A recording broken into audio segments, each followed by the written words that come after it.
Di antara sekian banyak mahasiswa di university Anda, itu jangan-jangan sudah ada yang terkontaminasi dengan COVID-19? Ada satu teman sekelas saya yang katanya, yang saya dapat beritanya seperti itu, dia positif. Gimana perasaan Ibu Dewi ketika mendengar Cina terserang corona dan anaknya ada di sana? Daya tahan tubuh sudah mulai menurun karena makanan sudah tidak ada. Tidak ada lagi makanan di apartemen. Apa tindakan Ibu? Gimana perasaan Ibu ketika itu?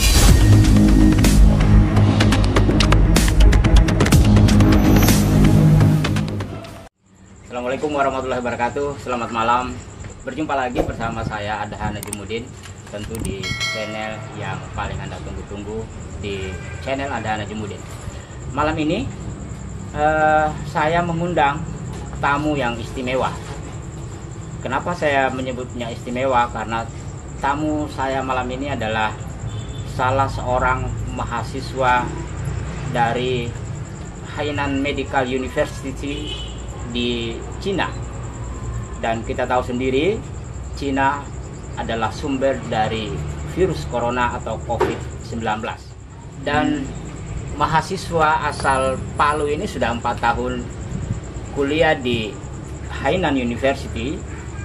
Ya, maksud saya di Hainan Medical University. Dan pada saat corona melanda Cina, mahasiswa ini sedang berada di daerah itu. Bagaimana dan siapa mahasiswa yang bersangkutan itu? Dia adalah Vidya Beauty Prajapdini atau biasa akrab disapa dengan Vidya. Dia kelahiran Kota Palu pada tanggal 30 November 1998 dan sudah 4 tahun menjadi mahasiswa di Cina. Ya, assalamualaikum warahmatullahi wabarakatuh, Vidya. Jaga jarak ya, masih pakai ini ya, pakai masker. Tapi karena ini untuk kepentingan publik, saya kira tidak mohon izin publik, kami membuka sedikit ya, biar kedengaran dan jelas percakapan kami. Apa kabar? Ya. Alhamdulillah baik. Baik ya. Sejak kapan dari Cina? Di Cina dari tahun 2016. Di Cina masuk tahun 2016. Saat itu Cina dalam kondisi aman tentunya ya. Kuliahnya di mana di Cina? Di Hainan Medical University, Provinsi Hainan, Ibu Kota Haikou. Ibu Kota Haikou ya. Itu berapa jaraknya dengan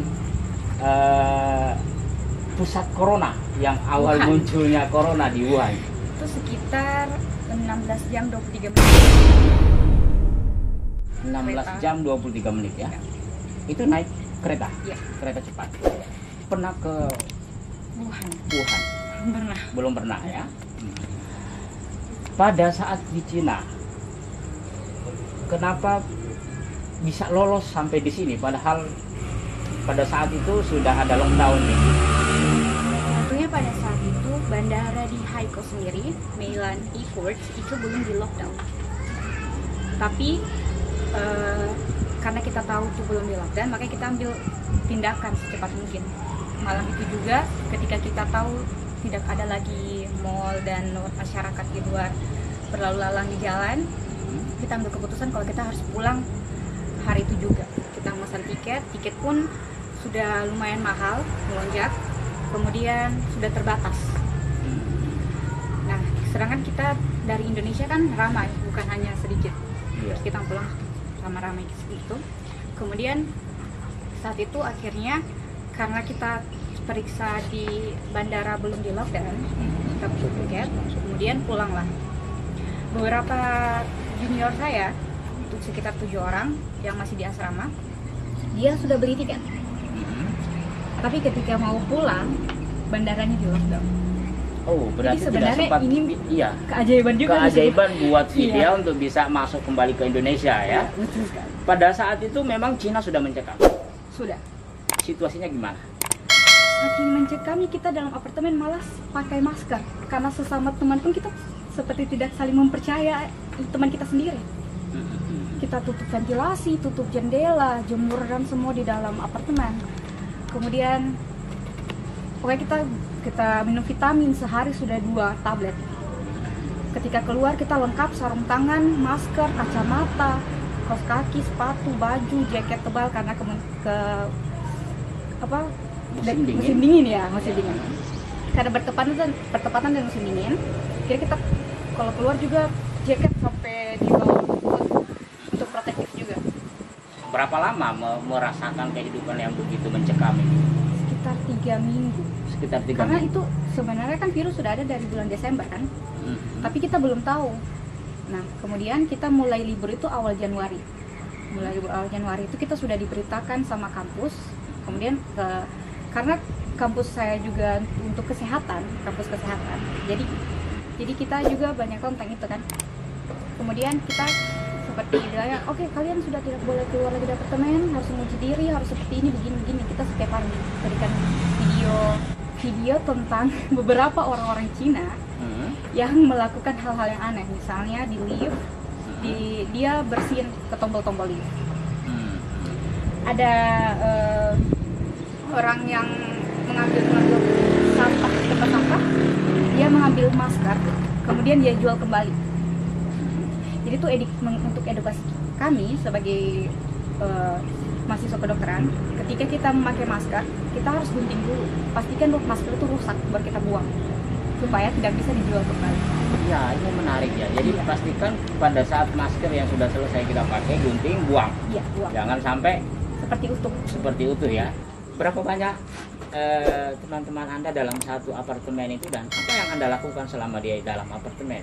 Kita menyewa satu flat, satu lantai, di lantai 5, 3 kamar tidur. Itu kita hidup berlima, perempuan semua. Perempuan semua? Ya, dari Sulawesi Tenggara, Sulawesi Selatan, Sulawesi Tengah, Sulawesi semua.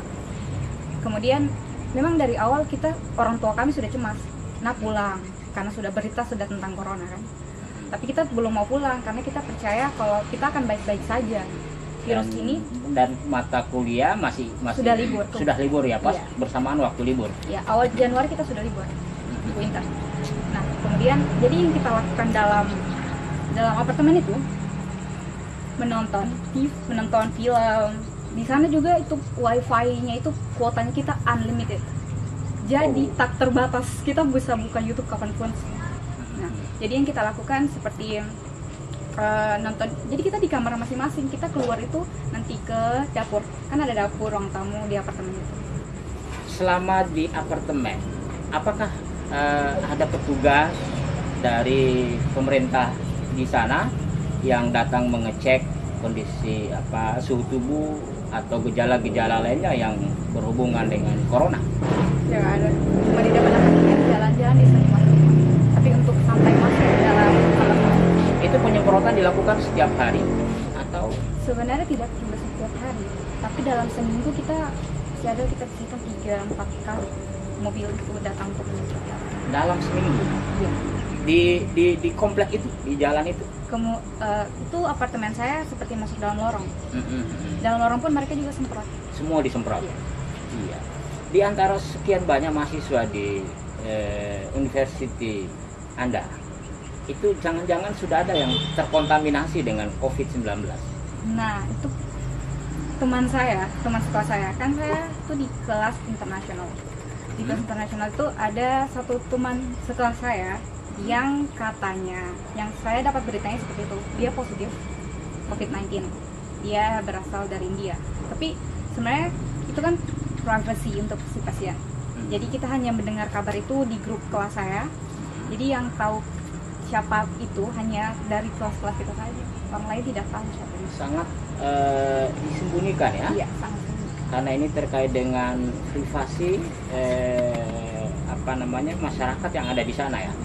Tetapi bagaimana dengan masyarakat umum yang terkontaminasi dengan COVID-19? Apakah juga dipublikasi oleh pemerintah Cina?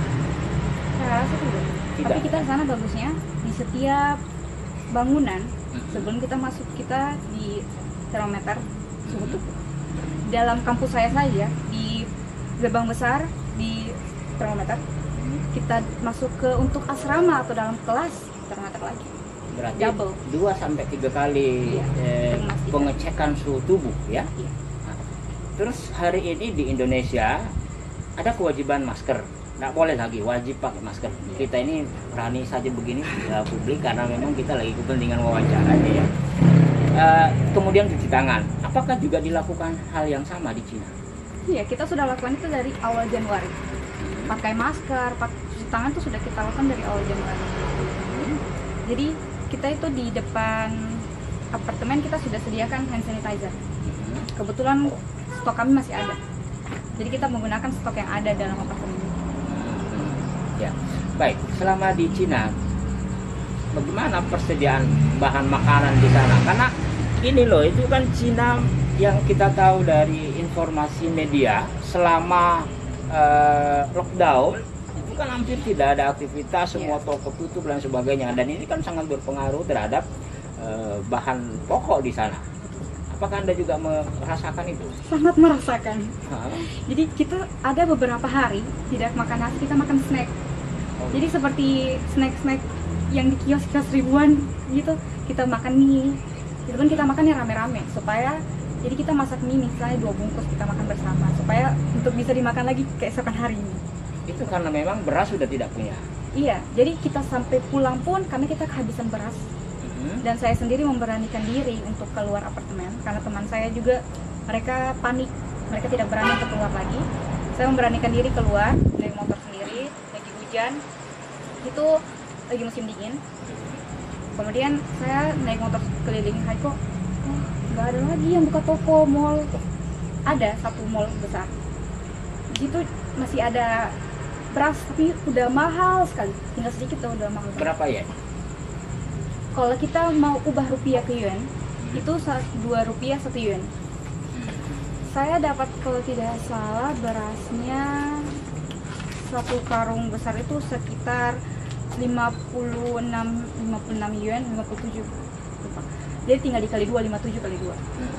Nah itu, untung Indonesia ini tidak lockdown ya. Kalau kita lockdown, semua toko tutup, ya restoran tutup, ya swalayan tutup. Gimana kita mau bisa mendapatkan bahan pokok ya, bahan pokok makanan. Nah ini pengalaman dari Cina yang malam ini diceritakan oleh Vidya. Menurut saya menarik itu, tentu Anda mau kembali ke Indonesia dan pada saat itu penerbangan sudah ketat sekali. Terus bagaimana upaya Anda bisa kembali ke Indonesia? Jadi kita ada sempat dedekan bisa diterit lolos nggak sih di bandara? Karena kalau di termometer di atas 38 derajat kan tidak dikasih penerbangan. Jadi kita saling menjaga kesehatan diri sendiri. Jadi kita seperti mama saya tuh sampai khawatir karena bingungnya taksi apa yang akan antar saya ke bandara. Kan sama sekali tidak ada. Taksi tidak ada yang operasional ketika itu ya. Kendaraan kan sudah nggak. Dan teman Anda yang 5 orang itu juga melakukan hal yang sama, mau kembali ke Indonesia. Kita pesan tiket bersamaan malam itu juga. Oh iya. Dengan harapan bisa satu penerbangan. Ya. Tapi akhirnya kita terpisah. Satu orang yang dia berangkat sendiri. Saya pun sebenarnya tersendiri. Sebenarnya saya itu transit. Kita cari tempat transit yang masih sedikit positif coronanya. Saat itu yang masih sedikit itu di Hong Kong. Jadi kita ambil transit Hong Kong. Nah, sebenarnya tiket saya harus transit di Hong Kong 15 jam. 15 jam. Iya. Mama saya itu sampai khawatir sekali. Tidak, kamu tidak mau tahu, harus ganti tiket. Beli tiket baru. Pokoknya karena di Hong Kong 15 jam ngapain? Jadi memang faktanya Vidya transit di Hong Kong sebenarnya 15 jam. Iya. Tapi jadinya karena diusahakan kembali pagi-paginya kita cari tiket baru lagi. Teman bantu, ada teman dari Sulawesi Tenggara. Dia bantu searching lagi tiket yang baru. Alhamdulillah dapat yang cuma sampai sejam. Dan bersamaan sama mereka. Berarti yang tadinya tiket ke Indonesia itu batal dong. Beli baru di Hong Kong. Bisa di recheck. Di recheck lagi, iya. Terus situasi di bandara Hong Kong ketika itu? Dari kita pesan taksi saja, itu sopir taksinya dia bilang, oh tidak bisa. Jadi kita seperti kasih uang yang lebih supaya dia mau mengantar kita.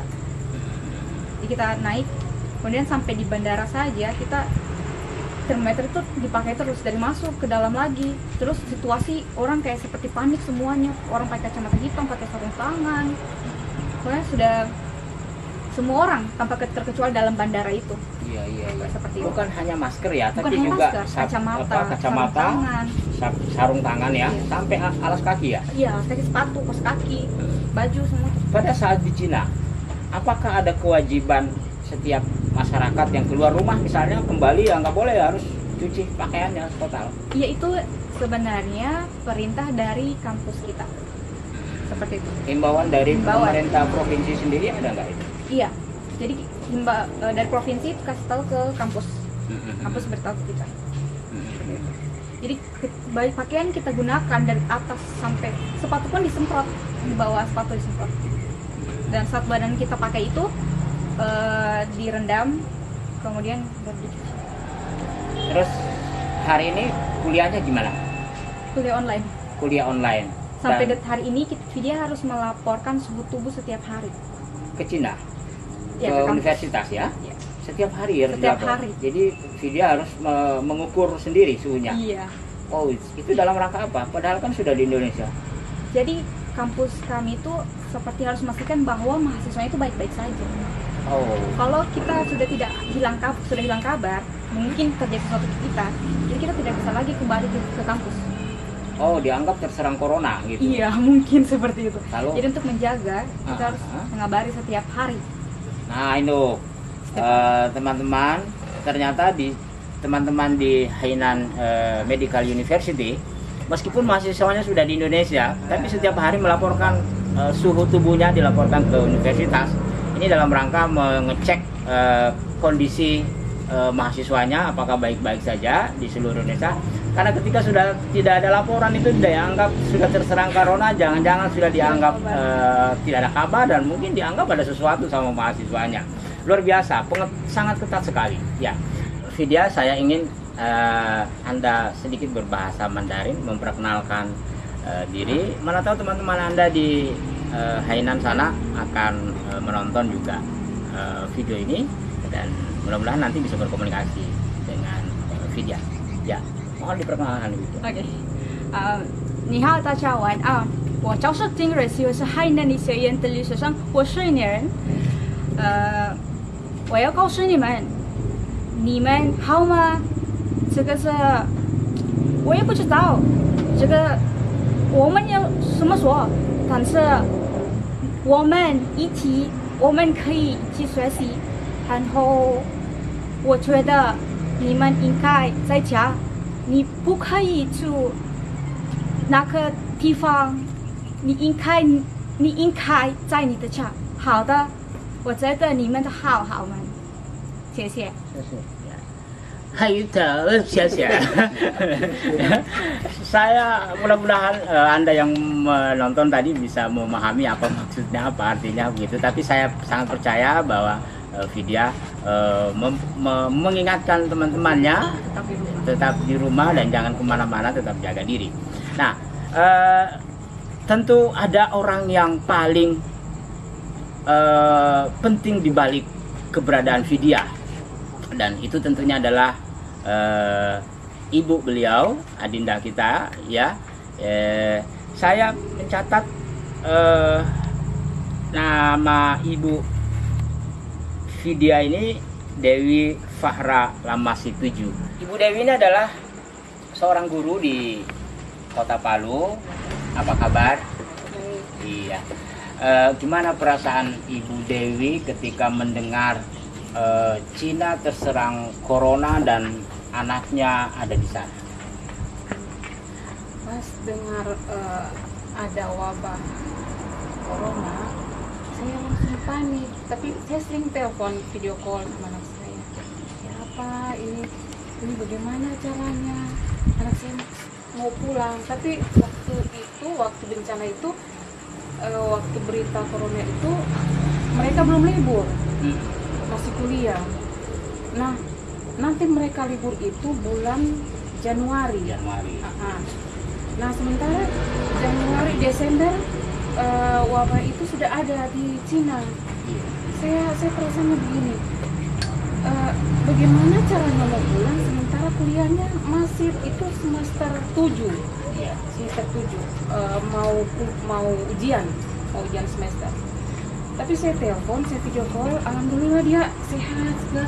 Tapi waktu saya dia berangkat ke Cina, saya sudah selit di covernya itu vitamin.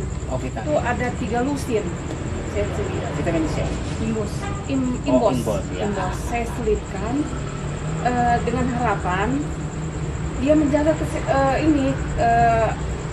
vitalitas ibunya untuk. Ternyata itu dia tidak minum selama dia di sana sampai dia berangkat itu dia belum minum.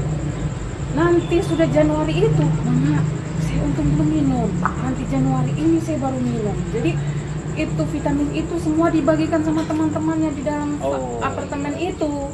Karena rentan mereka punya daya tahan tubuh sudah mulai menurun karena makanan sudah tidak ada. Dia nelpon lagi, Mama, saya bisa video call gimana nak? Mama, makanan sudah tidak ada, tapi kita takut keluar, Mama, bagaimana caranya?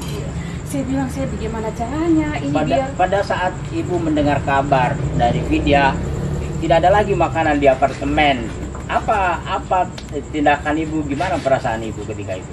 Perasaan saya keluar masuk WC sakit perut. Oh, berarti stres itu ketika stres. Iya. Karena saya harus memikirkan sendiri karena bapaknya kan sudah meninggal. Iya. 2017. Saya video call lagi, gimana nah makanannya? Sudah habis, Mama. Subhanallah, bagaimana sudah? Saya bingung. Akhirnya dia memberanikan diri cari makanan. Ternyata kota itu sudah seperti kota zombie, tidak ada lagi manusia biasa dia dapat. Iya. Sampai dia lihat, Mama sudah tidak ada orang biasa. Dia sudah pulang. Tiketnya Mama sudah terjual semua, sudah tidak ada. Jadi bagaimana? Ada Mama tapi 1 tiket, tapi 15 jam di Hong Kong. Sementara 1 jam saja di Hong Kong kita sudah gelisah karena ini tempatnya memang di situ sudah berkeliaran di situ. Jadi gimana caranya? Nah, terus pada saat dipaksa untuk harus beli itu ya, ibu paksa juga harus beli saat itu. Jadi 3 malam itu saya sholat istihara yang terbaik untuk anak saya. Kalau memang ini yang terbaik untuk anak saya, dimudahkan untuk mendapatkan tiket. Alhamdulillah dapat tiket, dimudahkan. Itu pun tinggal satu tiketnya dapat. Itu. Dan selama di perjalanan dipantau terus Vidya? Selama di perjalanan saya pantau terus, saya video call terus. Tapi Vidya sempat bilang, Mama, nanti kalau dari Hong Kong ke Jakarta kayaknya putus hubungan, Mama. Saya pusing lagi bagaimana caranya. Tapi dia sampai di Bandara Haiko, masih di Bandara Haiko, dia sempat foto. Oh, model anak saya begini. Tapi saya lihat dia berbumbung karena bajunya dia pakai 5 lapis karena lagi 3 derajat ya. 3 derajat. Lagi 3 derajat. Jadi dia pakai baju itu 5 lapis sampai jaket terakhir. Dia pakai kacamata besar, pakai masker, pakai kaos tangan. Oh, saya lihat, oh ini anak saya. Tapi sempat dia telepon, Mama, kalau insya Allah saya sampai di Palu, jangan langsung di pulau saya, Mama. Jadi apa yang Mama lakukan, nak? Mama bawa peralatan dari jilbab sampai sabun sampai handuk. Saya kasih mandi di Bandara Mutiara. Mutiara ya? Iya. Pada saat itu belum ada pemeriksaan ketat ya? Belum ada, iya. Tapi masih bebas. Tapi saya, iya kalau di bandara ini masih bebas. Tapi di bandara Jakarta, Hong Kong dengan Haiko sudah ketat. Sudah ketat sekali. Iya. Vidya, terima kasih banyak tentunya. Sama-sama. Saya ingin Anda menyapa masyarakat Indonesia ini untuk menyampaikan pesan terkait dengan bagaimana kita semestinya mencegah corona ini seperti pengalaman Anda melihat di Cina. Memberikan himbauan untuk semua masyarakat di Indonesia, khususnya di Palu, bahwasanya harus selalu menjaga kebersihan. Seperti gimana kita tahu bahwa COVID-19 itu virus akan masuk melalui mata, hidung atau mulut. Jadi selama tangan kita bersih, insya Allah kita aman. Kurang lebih 3 menit untuk mencuci tangan dengan sabun supaya memastikan bahwa kumannya benar-benar mati.